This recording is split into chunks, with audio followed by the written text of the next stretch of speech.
Sabay-sabay natin alamin ang mga kaganapan na nangyayari sa ating bansa.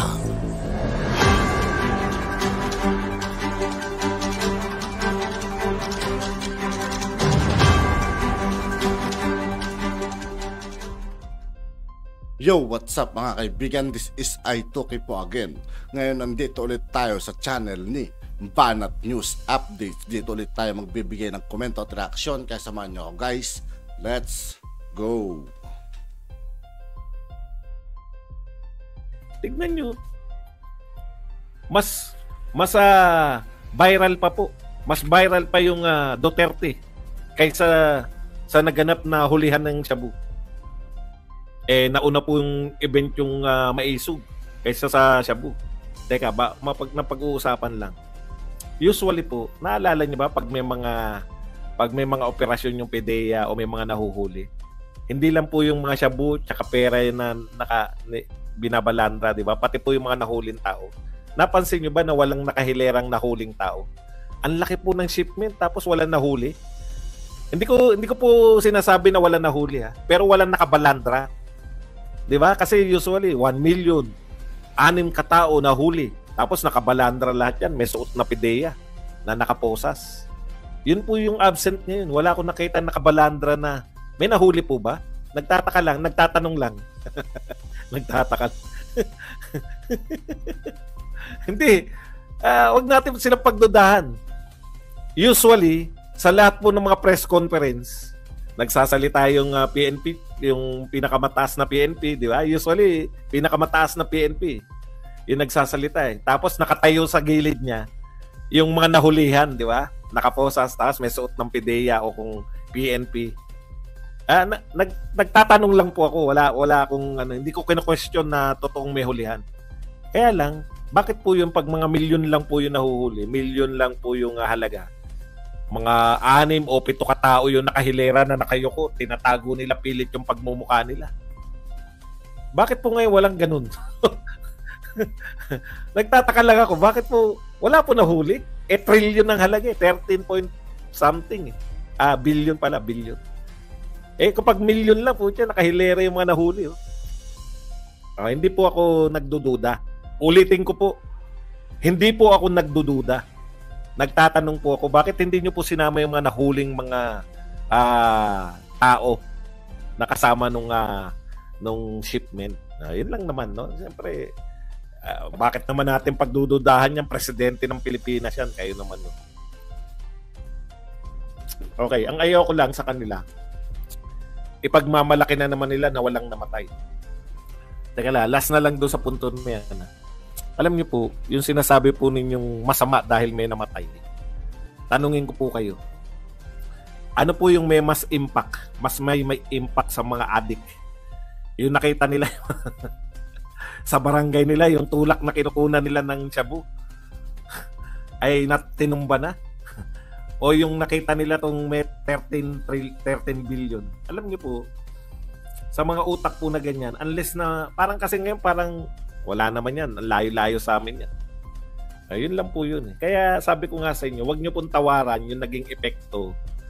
Dahil kami po, mga taga-komunidad kami. Kami po mag-ates na tumahimik po sa aming mga komunidad. Kami po mag-ates na nawala po yung mga sisiga-sigang mga adiksyon. Okay. Punta na po tayo sa, balikan na po natin to. Ngayon po si Congressman Bebot Alvarez nagpahayag na po ito pong DOJ. Basahin po natin yung pinahayag ng DOJ.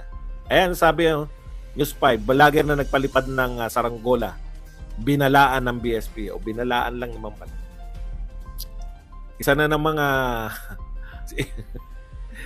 ng mga timbalawan na nag-block sa akin sa Twitter. Si Thea Tan, blinak na po ko. Ito kasi tinanong ko sa kanya, pwede magtanong? Nakakailan tweet ka po maghapon? May sweldo po kayo sa X? Is either may kita ka sa X o may pinagkukunan ka ng sweldo. Labas ng X. O ubod ka lang na yaman at di mo kailangan maghanap buhay. Kasi po, maghapon nakababad sa X, saan sila kumikita, no? Kung may kita po sa X, magbababad din ako. X po yan yung dating Twitter. At dahil dyan, blinak ako. Kung may dapat imbestigahan, eto ay hindi pa pala yan. Dito muna tayo kay congressman. Ito po reaction ng Department of National Defense. Kinakailangan po nila mag-react. The AFP is standing steadfast in upholding the Constitution under the leadership of the Commander-in-Chief, President Ferdinand R. Marcos Jr. Any attempt to sway them away from this duty or to patronize them to support a partisan agenda is futile, particularly when this agenda dovetails with a foreign interest contrary to our own national interest. Calls for them to withdraw support will not amount to anything but to a possible criminal investigation. So, may epekto po. Nagsalita po yung DND chief. Yun naman po yun eh. Kung ikaw po ay nagsalita sa rally katulad na may sugat, walang pumansin sa'yo, walang pumake up. Walang silbi yung sinabi mo. Kahit napakaganda nung panahon na ikaw ay nagsalita, nagpapalakpakan yung mga tao. Tapos na. Eto po. Kita nyo. Okay. Ito pa isa. Sabi po ng DOJ to prove alleged seditious statement of ex-Speaker Alvarez.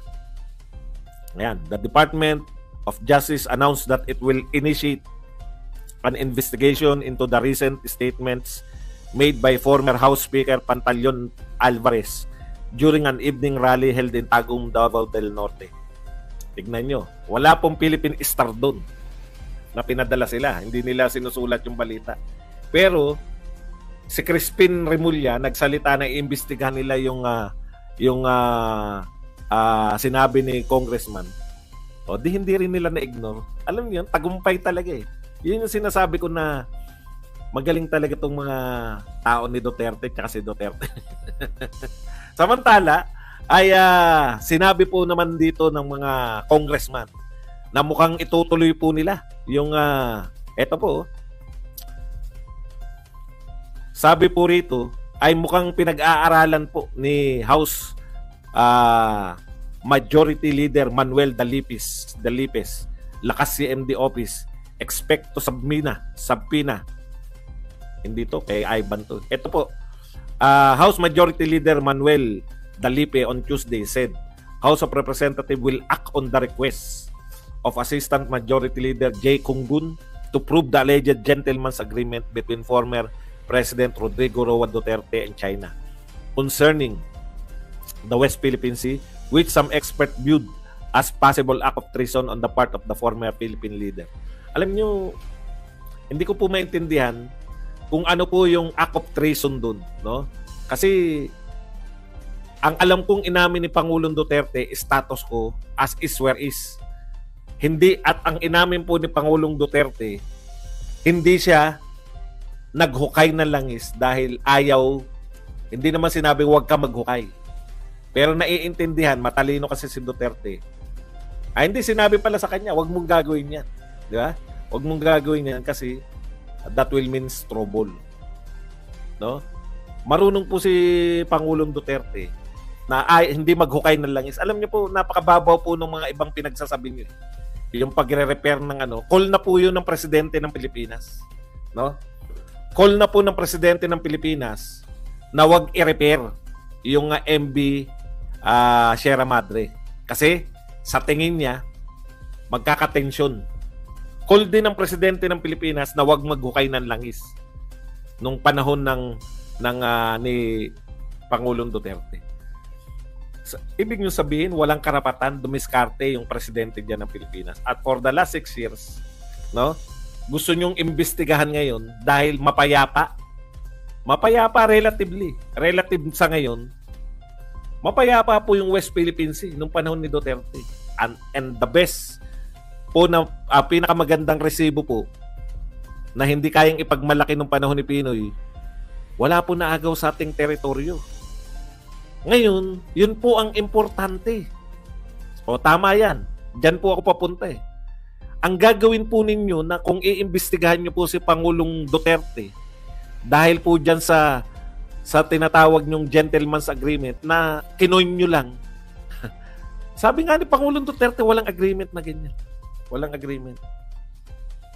Ipoprove nyo yung dating presidente, siya po yung sole architect ng foreign relations. No? May karapatan po yung presidente. Diskarte niya yan. Kung hindi niya ni-repair yung MV Sierra Madre at hindi siya naghukay ng langis sa West Philippine Sea at sasabihin ninyo na mali yung ginawa niya. Ngayon, gawin po ninyo. Yung sinabi na Pangulong Duterte, gusto nyong i-repair? Ang tanong, nire-repair po ba ni Pangulong Marcos ngayon?